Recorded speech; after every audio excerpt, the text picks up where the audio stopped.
大家好，我是慧慧，东市萝卜下吃酱。今天呢，用一个白萝卜给大家分享一个好吃又简单的做法。吃完之后，全身都非常的暖和。下面我们来看一下吧。首先准备一个漂亮的白萝卜，先把皮去掉。立冬之后呢，我们可以多吃一点白萝卜，它可以润肺止咳，增强免疫力。去头去尾，切成片儿。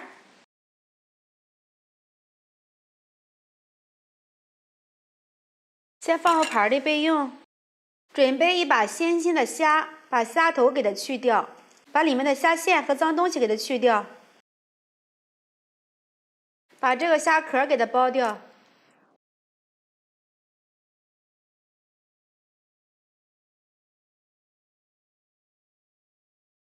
在虾的后背给它划上一刀，这样就行了。大蒜拍扁，再切碎，放入盘里面。准备几个小葱，葱白和葱叶分开切，放入盘里备用。葱白也切成葱花，和蒜瓣放在一起。准备一块生姜，切成丝儿，放入盘里。下面我们来调个料汁儿，倒入适量的生抽，再来些蚝油，根据自己的口味放入适量的盐。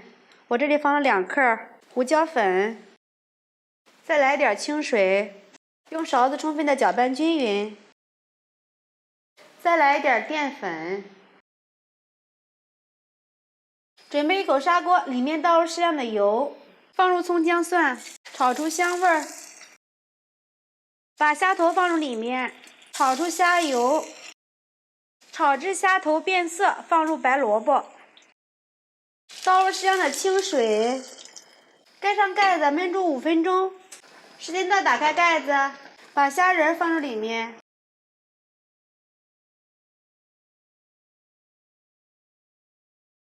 把调好的料汁倒入里面，再煲5分钟。最后撒上一些小葱，美味即成。